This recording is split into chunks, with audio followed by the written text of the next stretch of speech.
Hey guys, welcome back to AR TNPSC Academy. So இன்றைக்கான டூயினோ question பார்ப்போம். Lewis Pasteur 1822 to 1895 வரைக்கும் இவரோட காலம்.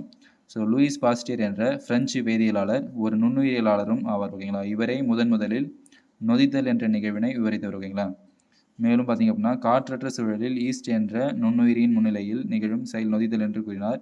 ரேபிஸ் என்ற வெறிநாய் கடிக்கும் மருத்துவம் கண்டறிந்தது. ஓகேங்களா, ஸோ மேக்ஸிமம் இதுதான் அடிக்கடி கேட்டுருப்பாங்க. ஓகேங்களா, ஸோ அதாவது ரேபிஸ் என்ற வெறிநாய் கடிக்கு மருந்து கண்டுபிடிச்சவர் யார் அப்படின்னு பார்த்தீங்கன்னா இந்த லூயிஸ் பாஸ்டியர் தான்.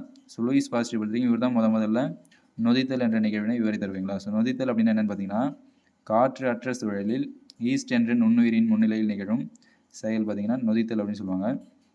ஸோ அவ்வளோதாங்க. ஸோ இவரை பொறுத்த வரைக்கும் ஸோ லூயிஸ் பாஸ்டியர்னாலே மேக்ஸிமம் கேட்ட கொஸ்டின்ஸ் பார்த்தீங்கன்னா இந்த ரேபிஸ் என்ற வெறிநாய் கடிக்கு மருந்து கண்டுபிடிச்சாரு சொல்லி கேட்டிருக்காங்க. ஸோ நீங்கள் எக்ஸஸாக பார்த்தீங்கன்னா நொதித்தல் என்ற நிகழ்வினை முதல்ல விவரிச்சு வரும் லூயிஸ் பாஸ்டியர் தான் அப்படின்னு சொல்லி தெரிஞ்சுக்கோங்க. Okay guys, thank you.